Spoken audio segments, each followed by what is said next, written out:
Hola, buenas noches. Hola, Sami. Venga, vamos allá. Hola, buenas noches.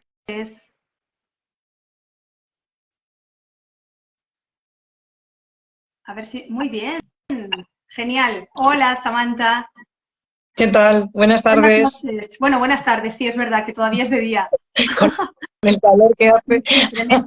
da Yo tengo apuro aquí un decir buenas noches. ventilador que me lo he proyectado y salía el pelo volando. Digo, casi lo voy a enfocar a otro sitio.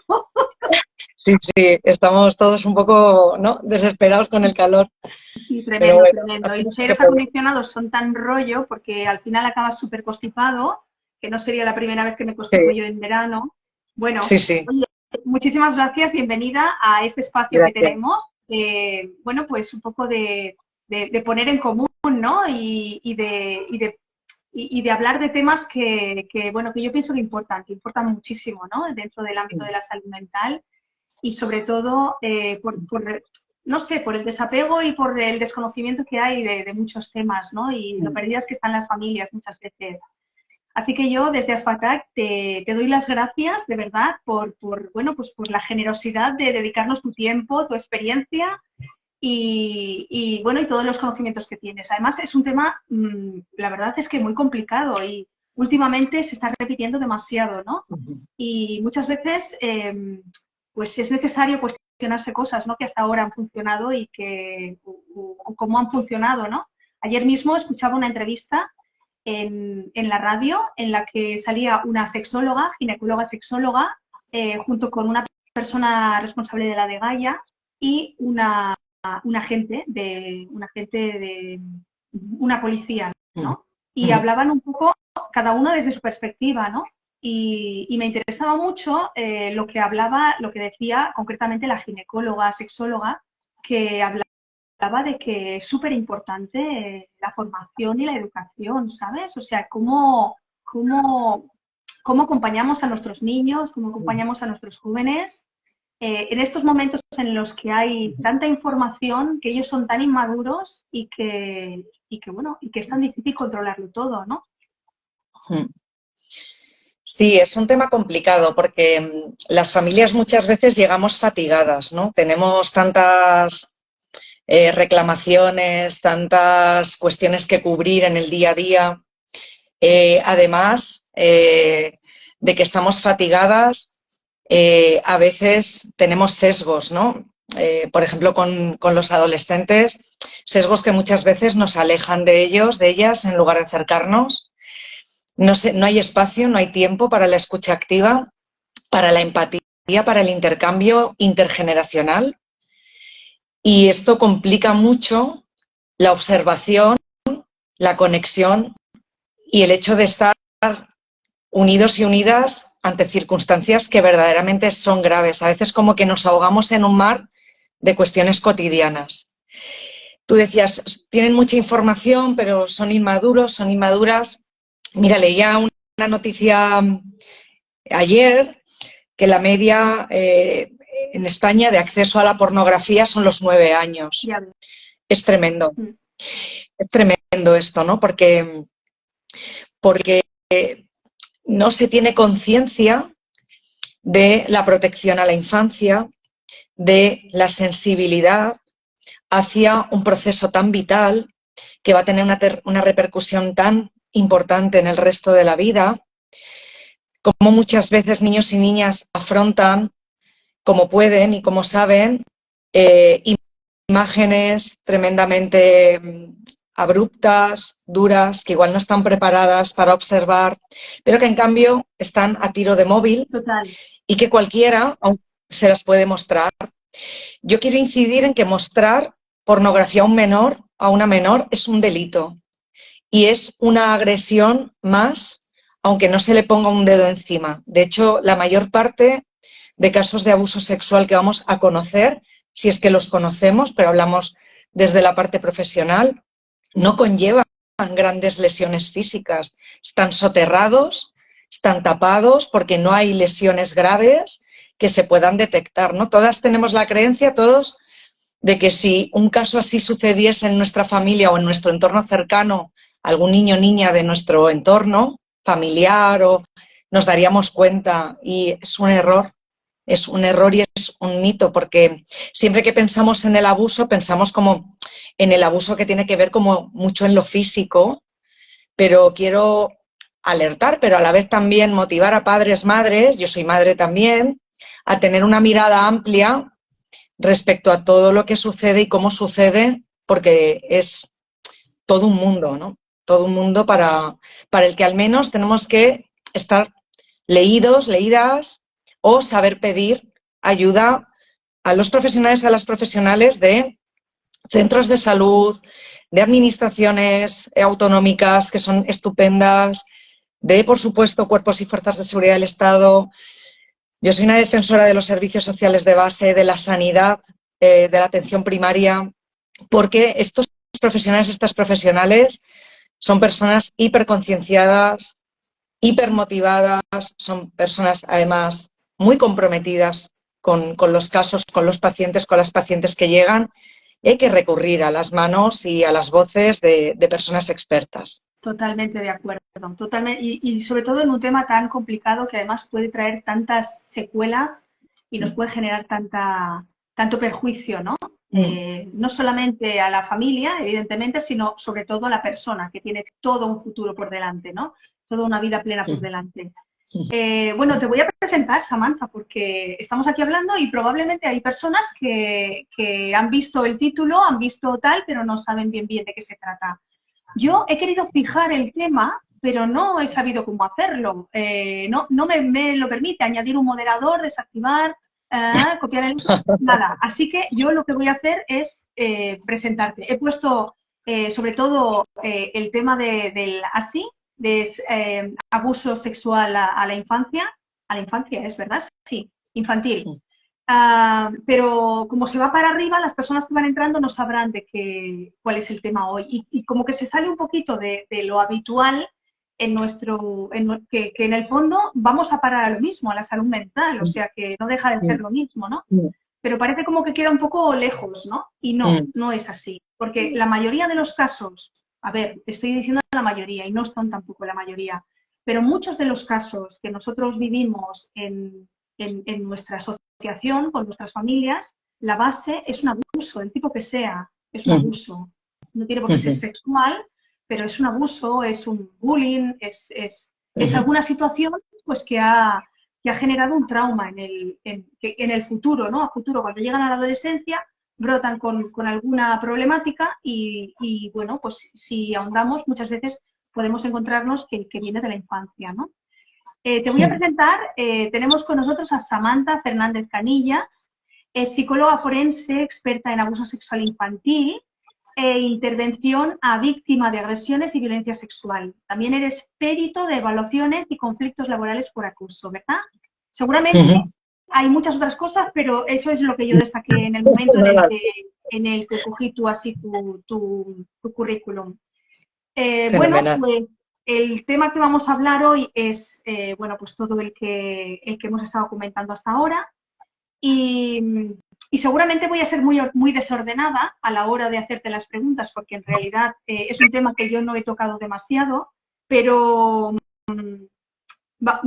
explícanos un poquito de qué forma impacta a nivel emocional, a nivel psicológico, el abuso sexual en un niño, en una víctima, y de qué forma nos puede afectar a su desarrollo.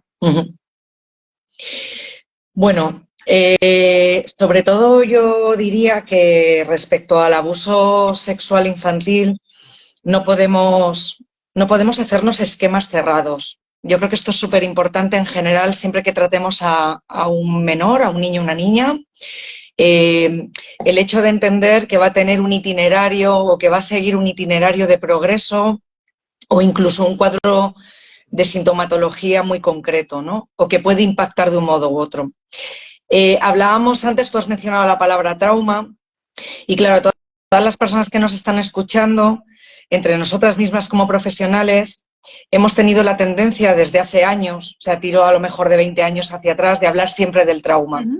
Aunque es verdad que ahora, cuando nos estamos encontrando con un repunte en el ámbito de la psicología de estudio del trauma específico, y, bueno, nos estamos encontrando trabajos muy, muy interesantes. No digo que antes no los hubiese, ¿eh? Pero es verdad que antes existía un poco la tendencia, también abiertamente, por falta de formación o porque en un momento determinado tiramos de lo que conocemos, Claro. de hablar del trauma siempre. Indistintamente fuese la víctima del hecho que fuese, siempre hablábamos del trauma, ¿no?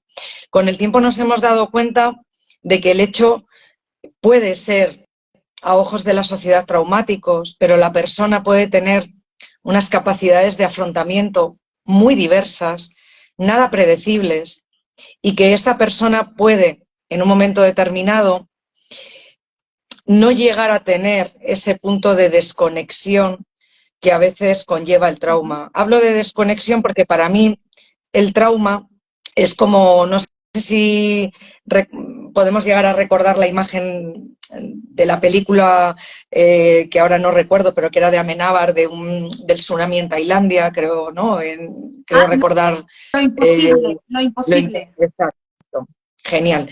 Pues el trauma es como un tsunami, es decir, el trauma es tal gravedad, magnitud, contenido de información respecto a algo que impacta en nuestros valores, en nuestras estructuras emocionales, cognitivas, relacionales, que nos deja durante un tiempo noqueados, noqueadas, porque no somos capaces o no tenemos las herramientas suficientes para afrontar lo que sucede. Esto en el abuso sexual infantil lo podemos dar por hecho, porque claro, nosotras desde nuestra mente adulta pensamos en que el niño o niña evidentemente van a reaccionar como reaccionaríamos supuestamente nosotros, nosotras, con toda nuestra trayectoria y con todo nuestro bagaje. Pero si ya para una persona adulta ya de por sí un proceso judicial o el tener que señalar a alguien conlleva una situación complicada y difícil y dura de asumir, imaginemos para un niño o niña lo que conlleva en un momento determinado revelar que una persona cercana, porque esto no nos podemos engañar, en un alto porcentaje son personas del entorno del niño o niña, ha cometido con él, con ella, y aquí viene mi desarrollo con lo del trauma, una serie de actos, o que han sucedido una serie de hechos que se escapan a su control y conocimiento y entendimiento.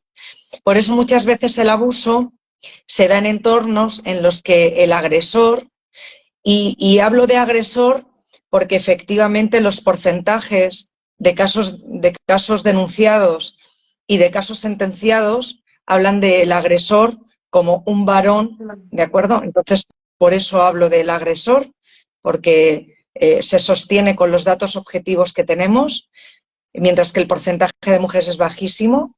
Creo recordar que en las últimas estadísticas publicadas solo 2 mujeres habían sido denunciadas por agresiones sexuales relacionadas con menores en 2021, si no recuerdo mal la última estadística, en España, hablo del Estado español.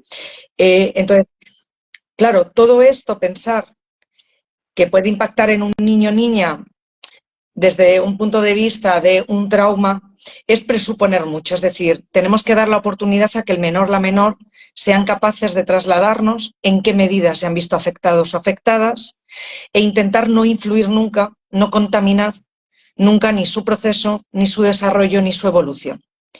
¿Cómo puede impactar? Tu pregunta es muy interesante. Pues de nuevo, cautela. Nos podemos encontrar niños, niñas con un alto porcentaje de síntomas muy, muy manifiestos, muy graves, muy vívidos, o nos podemos encontrar niños, niñas aparentemente asintomáticos.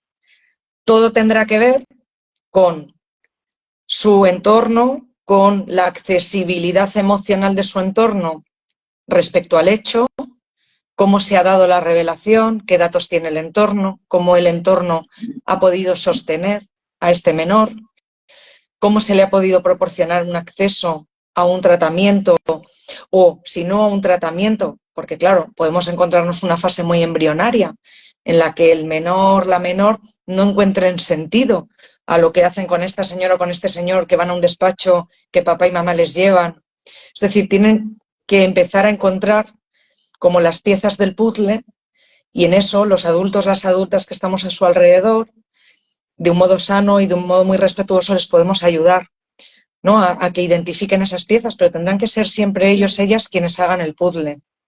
Claro, claro. Entonces puede haber sintomatología muy variada.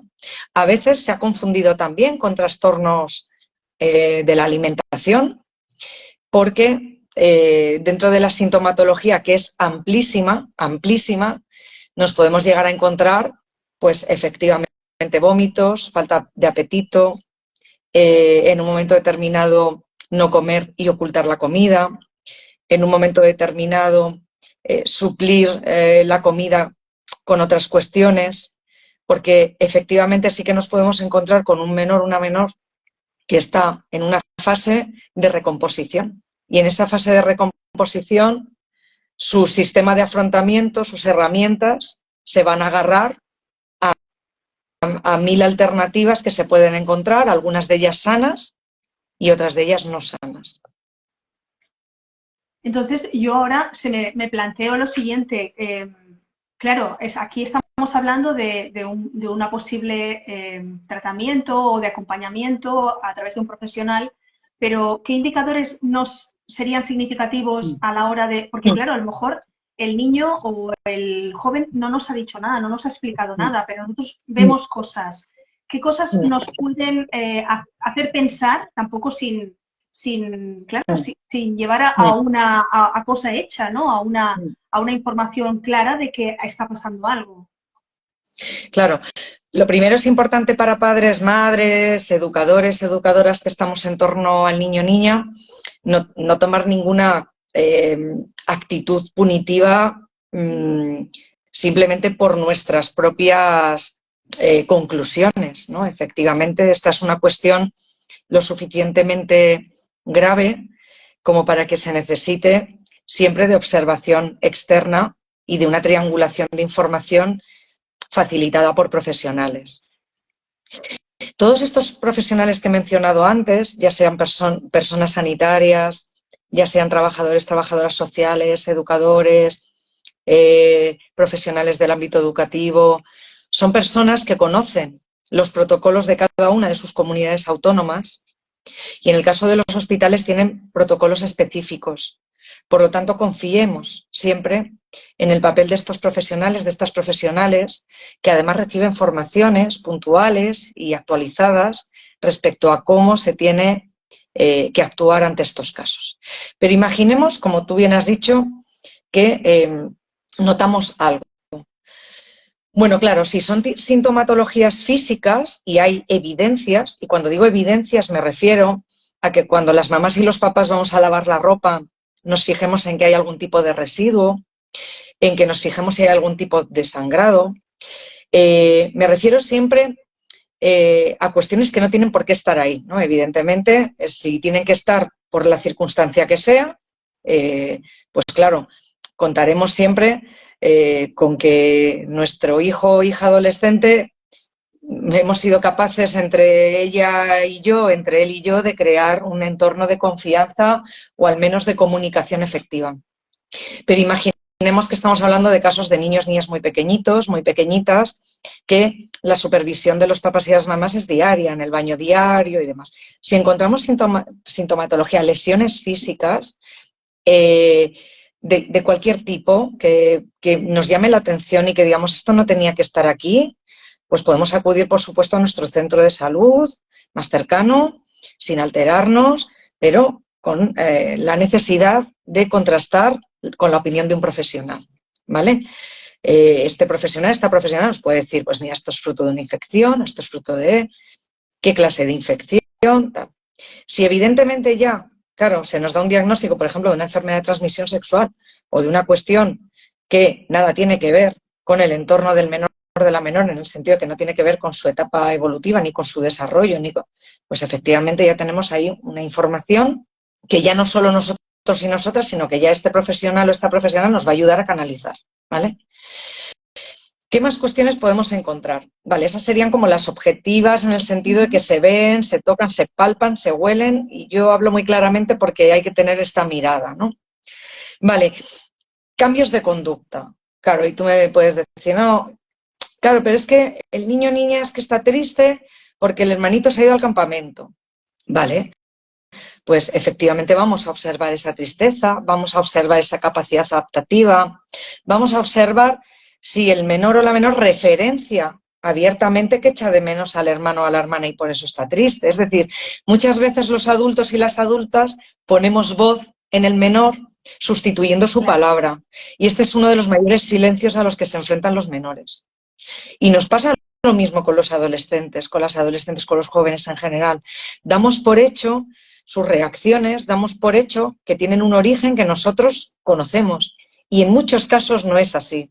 Pero en cambio respondemos, les sesgamos, les paramos en la contestación, porque estamos preparados como para evitar una respuesta de un tono más elevado. Bueno, dejemos hablar.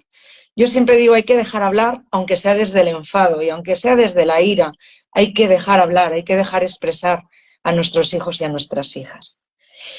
Otra sintomatología puede ser no solo la tristeza, el decaimiento, sino el hecho de que esto se consolide y permanezca en el tiempo. Bueno, puede haber detrás mil razones, evidentemente. Tú has mencionado unas importantísimas, el acoso, el bullying, incluso, ¿por qué no?, una ruptura sentimental de la que podemos no estar informados o informadas. Es decir, el espectro es muy amplio. Pero ya cuando empezamos a encontrar una serie de manifestaciones afectivas que tienen que ver con el aislamiento, yo siempre digo que ahí tenemos que ser capaces de permanecer al lado del menor. Estar atentos y atentas a lo que dice, estar atentos y atentas a lo que hace, estar atentos y atentas a lo que hay en su entorno. Por supuesto, desde el respeto, ¿vale? Pero si yo estoy ocultando ropa, si yo estoy ocultando una serie de regalos caros que no me puedo permitir, si yo estoy ocultando, porque no nos olvidemos que el agresor sexual de menores va a utilizar en un porcentaje altísimo artimañas para acercarse a estos menores. Claro, todos los recursos que tenga a su alcance. Todo tipo de artimañas. Y la primera de ellas, no nos engañemos, engatusar a padres y madres, engatusar a abuelos y abuelas. Es decir, es esta persona cercana que siempre está dispuesta a quedarse con el menor, por supuesto a solas. Es esta persona cercana que en un momento determinado puede hacer de menos al menor en cuanto a su criterio. Esto lo he visto muchas veces, que es allanar y abonar el terreno.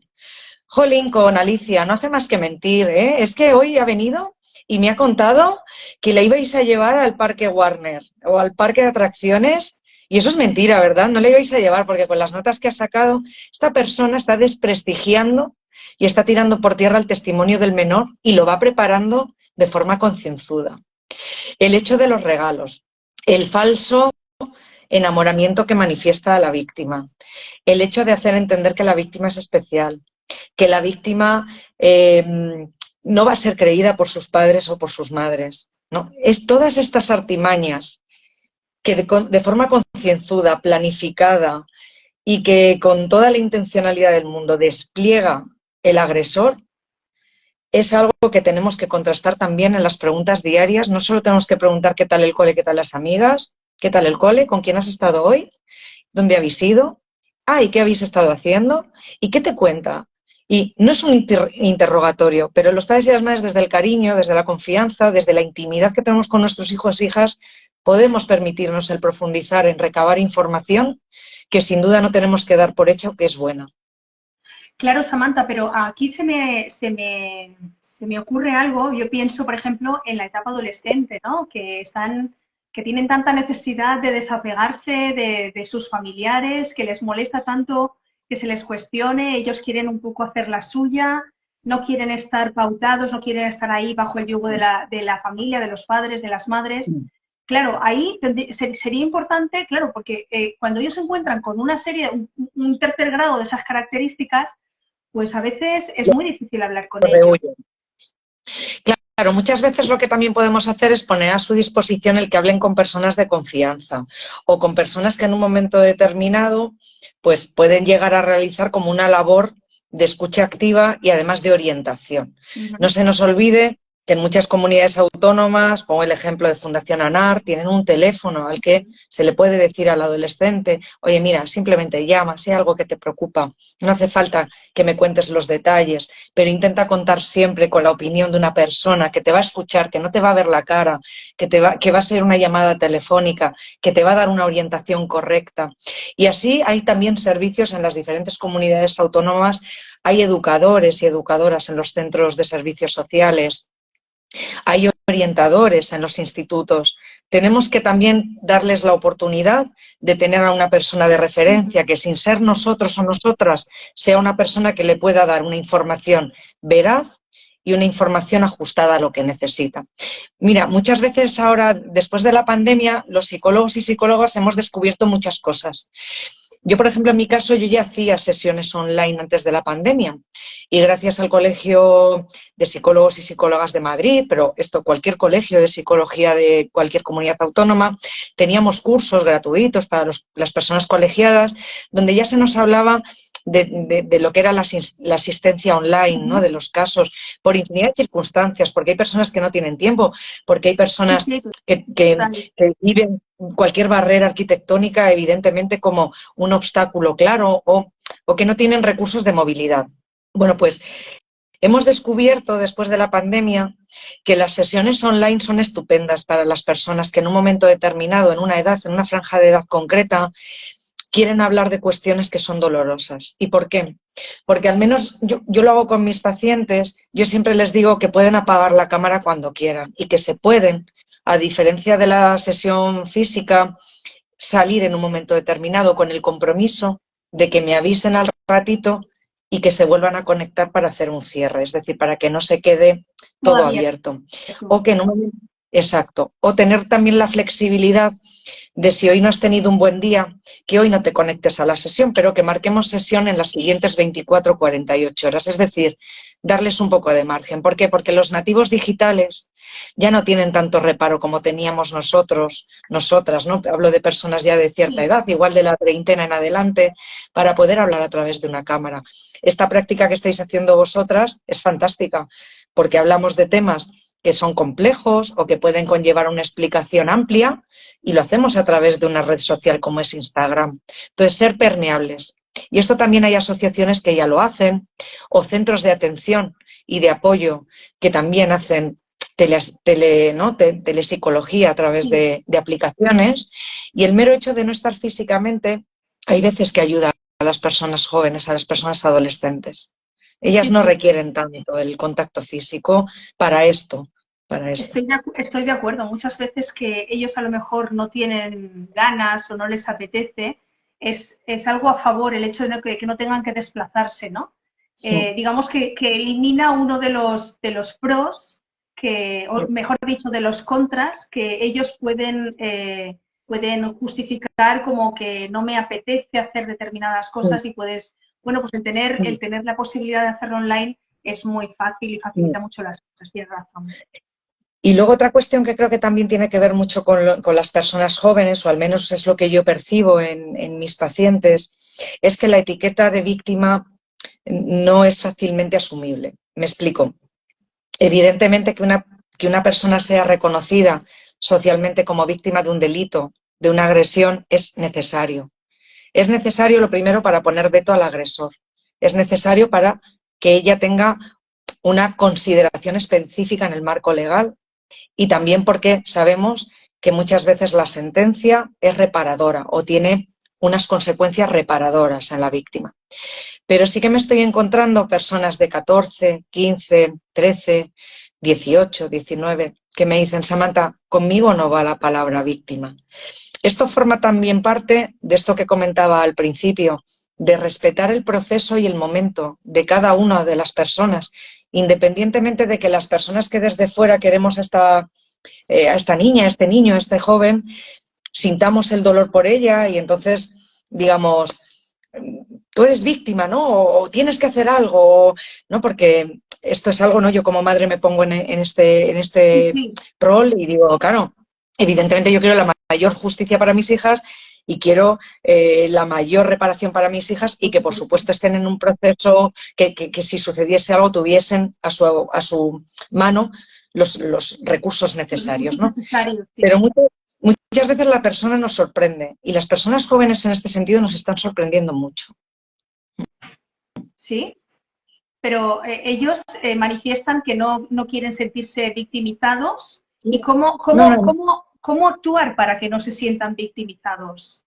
Claro, bueno, lo primero que tendríamos que hacer para que no se sintiesen victimizados o victimizadas es que cuando se hace la revelación, que quiero insistir en que la revelación es un fenómeno muy escaso, muy extraño. O sea, es muy raro que un menor, una menor, revele.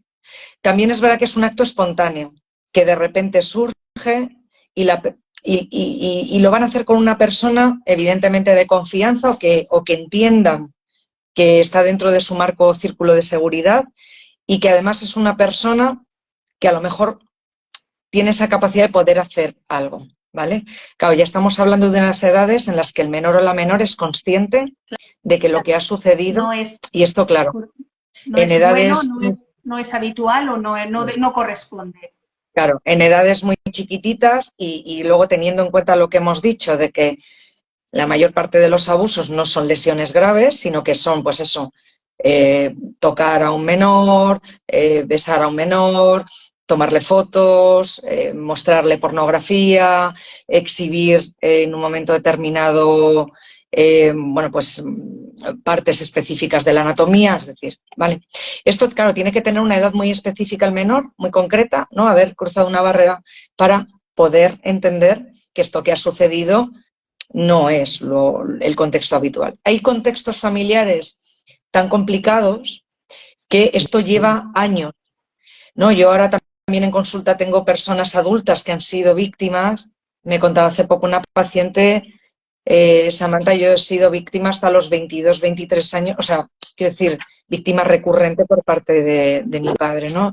O sea, y yo ya tenía 22, 23 años y yo ya tenía una pareja y aún así el abuso, la agresión, la violencia se producía, ¿no? Entonces, en ese sentido, tenemos que ser permeables al proceso, ¿no? La revelación no se va a dar fácilmente, entonces estar siempre accesibles. Y por otro lado, respetar ese proceso también desde las instituciones y los profesionales. Es decir, tú hablabas de revictimación. Claro, hacer que una víctima sea otra vez victimizada o revictimizada es muy sencillo, porque si hemos observado un hecho, el menor o la menor han comentado algo, estoy yo delante, pero a la vez llamo a la tía, pero a la vez llamo a la abuela, mira, ven lo que tiene que decir, pero a la vez llamo al primo, pero la vamos a llevar a no sé dónde, pero y del centro de salud nos vamos al hospital, pero y del hospital nos vamos a la policía, pero y de la policía nos vamos... Claro, hay una entidad que se llama Márgenes y Vínculos que tiene un vídeo estupendo de 1 minuto y pico que recomiendo a todos los padres y madres, en el que una menor cuenta 3, 4, 5, 6 veces. ¿Cómo evitar esto? Bueno, pues hay comunidades autónomas como Cataluña, como Euskadi, hay entidades como Save the Children que están abogando y apostando por el modelo Barnahus. Es un modelo en el que bajo una misma casa el menor, la menor va a ser atendida en todos los recursos necesarios. Su declaración va a ser grabada, va a ser tomada testificalmente por, evidentemente, aquellos órganos necesarios para que de ahí el expediente ya esté preparado para no tener que hacer pasar a esta persona, a este menor, a esta menor, por esta situación otra vez. Entonces, todo esto es a base de conciencia y de algo que tú decías al principio, de otra mirada, de tener otra mirada. Totalmente de acuerdo. Bueno, entonces, porque este programa que has comentado, Barnahus, ¿funciona solamente en algunas comunidades o funciona a nivel estatal? No, a nivel estatal no funciona. De hecho, bueno, hay un compromiso para que esto se vaya implementando en las autonomías y, de hecho, Es verdad que a nivel estatal el propio gobierno ha promovido, ¿no? tanto guías como jornadas, y los gobiernos autonómicos también lo están haciendo. Poco a poco se irá consiguiendo. Claro, estamos hablando de algo que no es sencillo, que es articular recursos que normalmente están en departamentos, ¿no? y en instituciones muy distintas, que además tienen bases de datos muy distintas, procedimientos de trabajo muy distintos. Claro, aunar todo esto es muy complicado, ¿no? Pero bueno, os he puesto este ejemplo porque si buscáis Save the Children vais a encontrar información de sobra. Otras muchas entidades están trabajando en esta misma línea, siguiendo esta estela. Y luego también decir, pues eso, no poner de referencia a Cataluña, Euskadi, creo que también Navarra está potenciando el modelo Barnahus. En Madrid, la Comunidad de Madrid se está poniendo ya los pilares necesarios ya desde hace 3-4 años para poner en marcha el modelo Barnahus. Es unir a justicia, interior, sanidad, educación. Es decir, es unir muchos estamentos bajo una misma casa. Es un modelo que sabemos que funciona, es un modelo que nació en Estados Unidos, pero que luego también ha tenido mucha repercusión en los países escandinavos, y es un modelo, desde el punto de vista psicológico, al menos, que consideramos no lesivo o no tan lesivo, por decirlo de algún modo, porque siempre ahí va a haber una manifestación que probablemente, o una tramitación que no sea nada ni agradable ni amistosa para el menor, pero que tiene que ver con el hecho de no tener que repetir muchas veces este testimonio. Sobre todo, máxime, que en muchos juicios la parte defensora del agresor lo que hace es que coge cada modificación del testimonio y la utiliza como arma arrojadiza contra la víctima, como si fuese la víctima la que se retractase o cambiase su testimonio. Esto los expertos y expertas en toma de testimonio saben que no tiene que ver con esto, sino no tiene que ver porque esté contaminado el testimonio, sino porque a medida que una accede, esto nos pasa también a las personas adultas, accede a una información que a veces por dolor se ha bloqueado o que simplemente se ha envuelto o se ha matizado, a medida que vamos recobrando contacto con esa información, vamos teniendo información más nítida. Claro. Y es un arma de doble filo realmente, ¿no? Porque ahí parece como si hubieran incoherencias o hubieran contradicciones cuando en realidad es un proceso natural, ¿no? De nuestro propio cerebro, ¿no? De acceso a la información. Por eso es muy importante que en los juzgados y también evidentemente de parte haya profesionales que estén cualificadas y que sean capaces de hacer pruebas periciales, pruebas preconstituidas, muy concienzudas, y siguiendo una serie de protocolos y de procedimientos y de recomendaciones que hay también, ¿no? Para peritos a través del propio ministerio, del anatómico forense, es decir, de muchísimas instituciones muy prestigiosas, y conforme a protocolo y conforme a los mayores rigores establecidos, poder realizar esas pruebas. Muy interesante, pero ahora yo te planteo otro escenario, ¿no? ¿Qué ocurre si no se trabajan esas secuelas? ¿Qué ocurre si no se sabe nada? Disculpa. ¿Qué ocurre si no se averigua, si no conocemos, si pues ese niño tiene un proceso como muy adaptativo, que va haciendo cosas, que sí, que cambian algunas características de su comportamiento, pues a lo mejor también pues se complica con alguna forma de comportamiento, alguna forma de trastorno y demás? Empezamos a trabajar cosas y no se trabaja nada, simplemente ese niño pasa, ha tenido un episodio muy desagradable. ¿Qué ocurre? ¿Qué puede pasar? Bueno, ¿qué puede pasar? Claro, ¿qué puede pasar? Yo siempre hablo de la soledad de la víctima y de esas posibilidades bastante importantes de que sean personas que en un momento determinado, tanto por afrontamiento como por verse abocadas vivan en una especie de aislamiento. O sea, cuando antes hablábamos del trauma, a veces el trauma conlleva precisamente esto, ¿no? Yo pongo la imagen también del boxeador o la boxeadora a quienes les tiran un gancho y se queda de pie, ¿no? Se queda de pie en el ring, pero sabes que en realidad está noqueado y que se va a caer a poquito que hagamos así. Entonces, a poquito que esta persona, ya sea en su trabajo, en su instituto, en su grupo de amistades, haya algo que consiga poner un poquito más de peso en la balanza, pues nos podemos encontrar con una persona pues muy descompensada, incluso en un momento determinado, pues como decía antes, pues muy abocada a pues, ¿no? como ciertos comportamientos que tienen que ver con baja autoestima, depresión, disociación, trastornos somáticos, trastornos afectivos, trastornos límites. Es decir, claro, el espectro puede ser amplísimo. También nos podemos encontrar personas que llegan a la adultez de un modo hipercontenido, ¿no? Que pues, se han construido una coraza y mantienen las distancias y aparentemente son muy funcionales y nada hace de notar que esta persona haya pasado por una situación así. Pero vuelvo a lo mismo, es cuestión de hacer así. Es decir, habrá un sufrimiento probablemente si es que la persona no lo ha elaborado.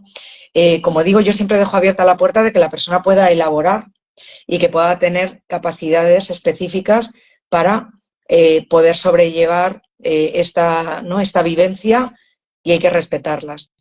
Pero habrá otra parte de las personas que bien por no contar con estas herramientas, por no elaborar esta vivencia, por no contar con un afecto, un apoyo, un soporte cercano, pues sean personas que se sientan muy defraudadas con el mundo, muy solas, muy viviendo en una especie de burbuja o cuando estás bajo la piscina, que oyes, te das cuenta de que hay actividad a tu alrededor, pero no es capaz. No puedes entender nada, estás aislado. Sí. Entonces, claro, puede pasar aparentemente de la nada al todo, dependerá de la persona y tendremos que estar atentas. ¿Cómo? Pues siendo accesibles, permeables, yo decía antes, favoreciendo espacios de comunicación efectiva, no hola, bien, adiós, sí. Y tú decías, claro, pero es que los adolescentes muchas veces rehuyen esto. Bueno, pues muchas veces se les puede decir, oye, mira, pues escríbeme un WhatsApp antes de acostarte y me cuentas tus cosas. Para ellos o para ellas puede ser más fácil contarte por WhatsApp. Mira, hoy me he sentido muy sola, hoy me he sentido muy mal, hoy me ha pasado algo que todavía no le puedo poner palabras, que no puedo, ¿no? Ir cerrando pequeños compromisos con ellos, con ellas, de, bueno, respeto que ahora no me lo puedas decir, pero ¿qué tal si mañana retomamos, podemos seguir este mismo hilo? Es decir, mantener una forma, aunque sea adaptada a sus necesidades, a sus habituales, un canal de comunicación, ¿no? Donde siempre pueda expresar de alguna manera cómo se siente y cómo se encuentra. Claro, porque haya tratamiento o no, que del tratamiento hablamos como si fuese algo súper habitual, pero al igual que las denuncias por abuso sexual infantil son bajísimas, tienen unas tasas bajísimas, porque el mayor porcentaje de los casos no se conocen, es decir, no se conocen porque se producen, como decía antes, en el ámbito intrafamiliar y eso conlleva un verdadero terremoto, ¿no?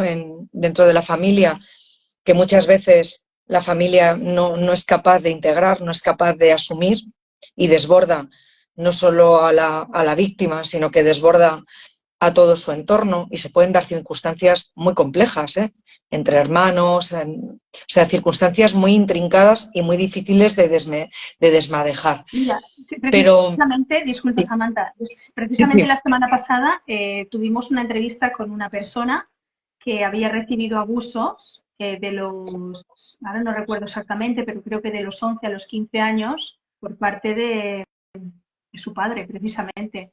Entonces, esta persona lo expresó en el ámbito familiar y su madre miró para otro lado.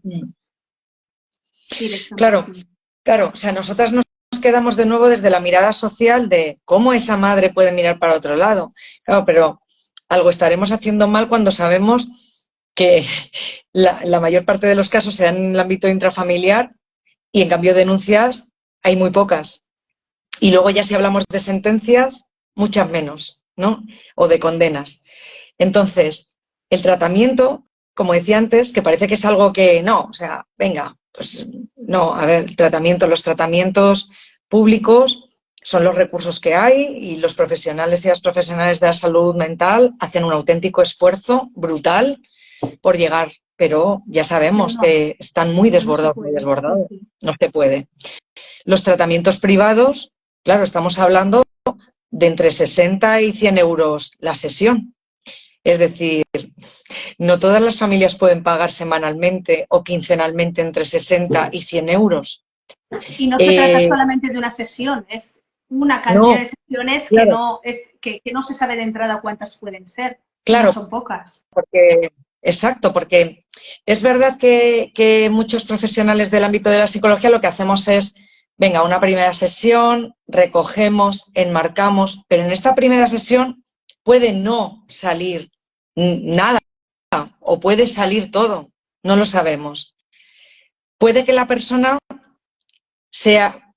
necesite de una distancia, necesite de, voy a trabajar este tema, pero no, especialmente hablo de la adolescencia y a la juventud, pero me abriré a medida que yo pueda. Entonces, ahí el proceso terapéutico, claro, tiene que ser respetuoso, pero por otro lado tú como profesional tienes que decir, pero no te me vayas, ¿no? Quédate porque aquí tenemos que trabajar. En el caso de los niños y niñas, a veces las sesiones son fatigosas, entre comillas, es decir, claro, porque el niño y la niña vienen, juegan, dibujan, exploran, se llevan. Entonces, hay veces que a lo mejor la sesión ha ido muy divertida, pero ha habido otras veces que la sesión no ha sido tan divertida. Y como es mi caso, ya Samantha hoy no quería que yo hiciese lo de las marionetas, me ha puesto a hacer bolas de papel y entonces también a veces los padres y las madres estamos atentos a si nuestro niño o niña viene bien, no viene bien, y yo siempre advierto de lo mismo. Pues después de las sesiones hay veces que salimos bien, pero también los adultos, hay veces que salimos mal, hay veces que salimos más revueltillas y el proceso ha de seguir. O sea, frenar los procesos no suele tener muy buen pronóstico. También nos pasa que los pacientes nos llegan o las pacientes nos llegan a tratamientos ya en la adultez, en momentos muy puntuales de su vida. Chica embarazada, he conectado con una serie de pensamientos que de repente me vienen y en mi embarazo de repente estoy descubriendo y me vienen una serie de pensamientos recurrentes de, vale, claro, viene, pero viene también con un miedo, porque abrir, ¿no? Algo tan grande, ¿no? Como recordar. Entonces también hay que tener ahí ciertas precauciones, ¿no?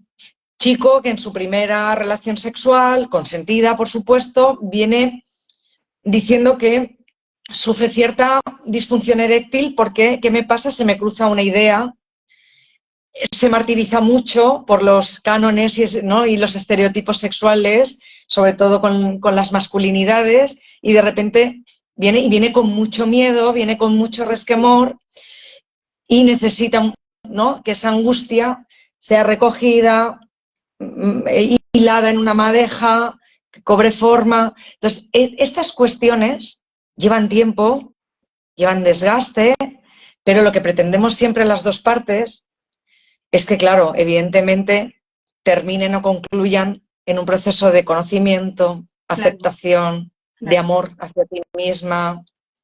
También a veces me pasa que viene la persona cuando el agresor ha fallecido. Esto sucede a veces cuando el agresor es el abuelo y la víctima era el nieto o nieta y necesitan o requieren que esta persona ya ha fallecido.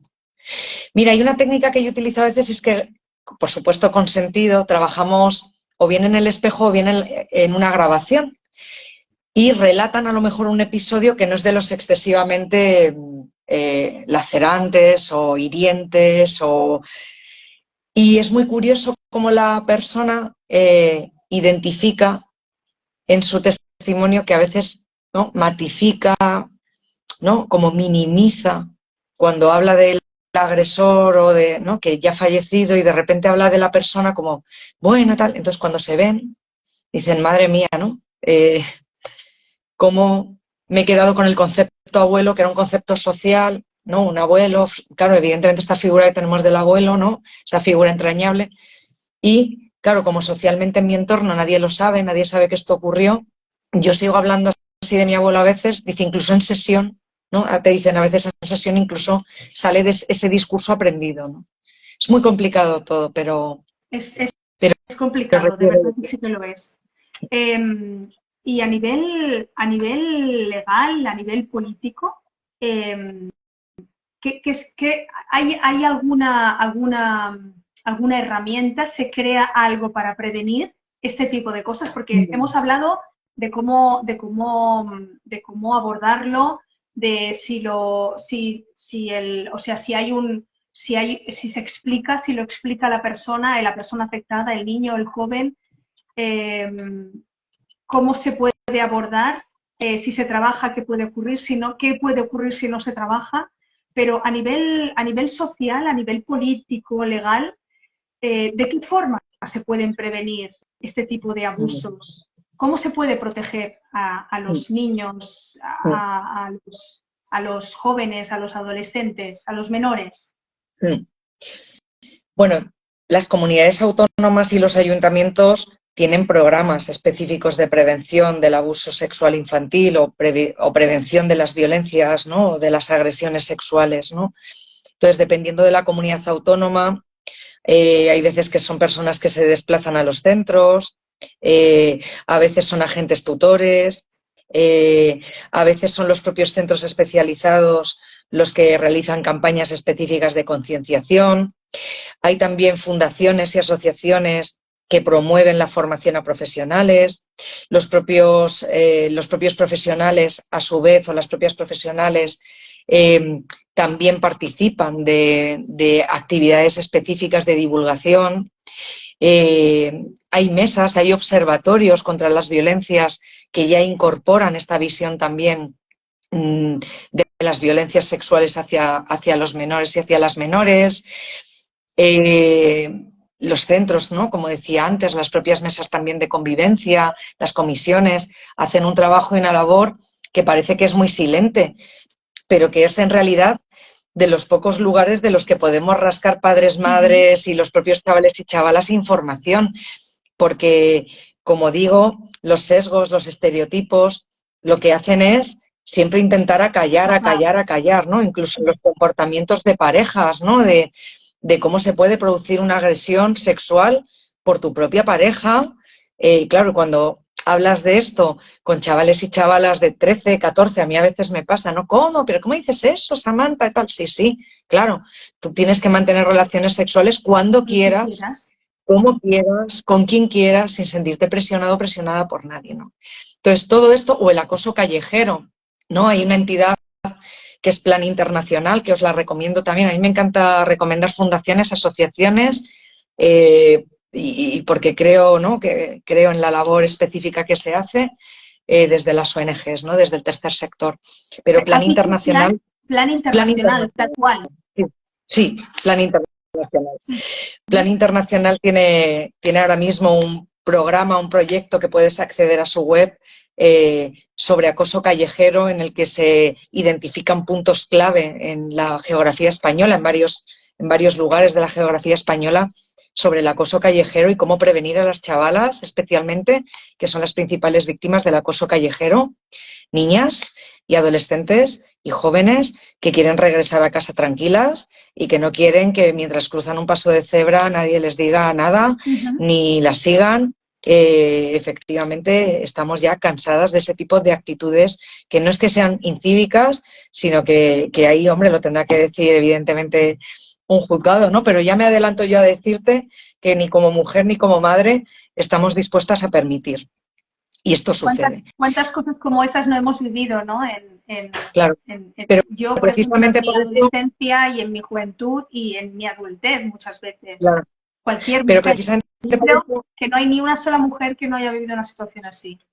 Claro, pero precisamente por eso no podemos mirar para otro lado, tenemos que ser activas, tenemos que comprometernos y además ser las mejores aliadas de estas niñas y de estas chicas jóvenes que vuelven a casa, ¿no? Y estar siempre atentas herramientas y que si veo algo en el metro o veo algo en la calle es cosa mía también, porque la incidencia no es algo solo personal e individual, aquí existe la conciencia política, social y que tenemos que estar comprometidas y envueltas en ello, implicadas, y a todas nos toca y a todos nos toca. También apelo a los hombres que evidentemente son sensibles ante estas realidades y que somos una piña todas y todos en este sentido.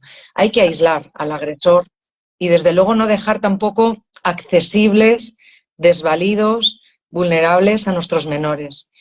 En los espacios públicos compartidos por adultos tenemos que tener una capacidad específica de hacer ver desde la seguridad y desde el refuerzo positivo que si voy a la biblioteca y veo algo que no me gusta cuando voy al baño de señoras, el conserje, la conserje, la bibliotecaria me van a atender, me van a ayudar. Hay que pedir ayuda, no hay que guardárselo, no hay que callárselo, no hay que... En el metro, en los centros comerciales, en las zonas de ocio, hay que buscar siempre esa mirada y también, como decía, tenemos que sentir interpelados los adultos y las adultas. Totalmente, totalmente.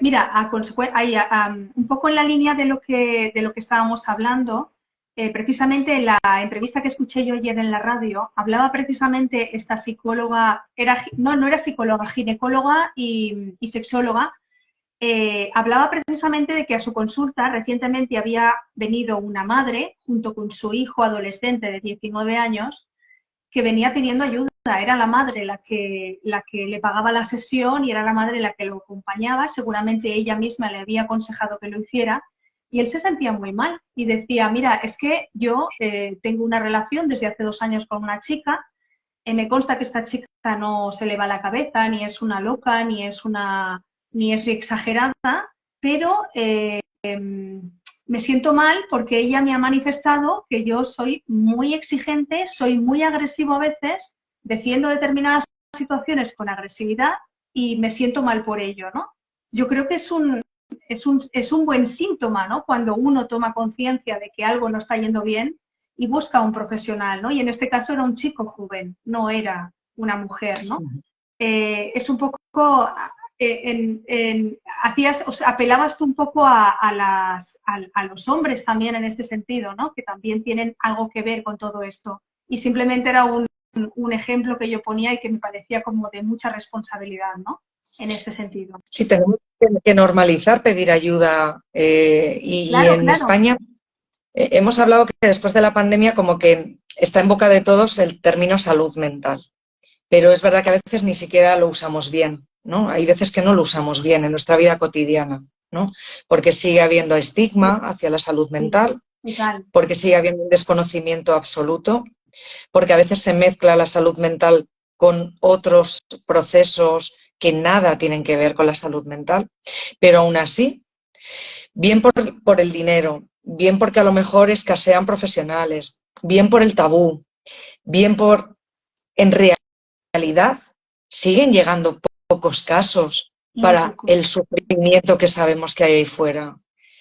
Entonces yo aprovecho siempre cada ocasión que se me da para decir, un psicólogo, una psicóloga, somos personas que estamos aquí intentándote acompañar en un camino, igual que si yo me rompo una pierna, a mí me va a ayudar un traumatólogo, una traumatóloga, una fisio, es decir, hay que empezar a romper estas barreras, ¿no? Y también el tema de los precios, también quería decir que me parece un tema también como madre, que muchas veces decimos, bueno, qué caros también los precios, ¿no? De los psicólogos y de las psicólogas privadas. Hombre, evidentemente, claro, es un coste, ¿no? También esta persona tiene una trayectoria, una formación, un bagaje que lógicamente, ¿no? Conlleva también una inversión por su parte. Pero yo muchas veces también como madre hago esta reflexión, yo sin poner ningún sesgo, yo muchas veces invierto dinero en cosas que mis hijas van a tirar mañana, es decir, o no la van a usar, ¿no? Mamá, cómprame este anillo y este anillo está aquí, tirado ya mañana, es decir, pero ya han podido insistir muchísimas veces. Bueno, con este tema yo diría que cualquier inversión en un profesional de la salud mental, del acompañamiento psicoterapéutico, no va a caer en saco roto, no, no va a estar, que incluso una sesión puede ser muy determinante. Totalmente de acuerdo. Bueno, Samantha, yo no sé si alguna de las personas que nos está viendo tienen alguna consulta. Yo no sé si a ti te gustaría añadir algo más. A mí se me han quedado muchas cosas de las que tenía anotadas para preguntarte así sin respuesta, pero ahora para mí ya es un poco tarde y deberíamos ir cerrando esta conversación. Así que yo... también hay que conciliar, ¿no? Si te parece, yo te propongo que en un tiempo nos volvamos a ver. Tanto por tu parte como por la mía, ¿no? Decir, oye, mira, ¿qué te parece si terminamos aquella conversación que tuvimos? Qué ¿no? bien. Y te planteo pues que en un tiempo pues no demasiado largo, o cuando a ti te apetezca, o cuando a mí me apetezca, nos volvamos a poner en contacto y un poco volvamos a refrescar o a responder nuevas dudas, si te parece. Perfecto. ¿Sí? Me parece estupendo. Muchísimas gracias por esta oportunidad, me ha encantado. Me he sentido súper a gusto. Yo sigo también en los directos que hacéis, recomendado también por una persona, por una mamá que igual también ha estado conectada. Pero bueno, que muchísimas gracias, enhorabuena y mucho impulso, mucha fuerza para seguir. Muchísimas gracias a ti, Samantha. Y nada, muchísimos ánimos en este mundo tan complicado que tenemos entre todos y que vosotros tenéis un papel muy importante, ¿no? Dentro de esta situación.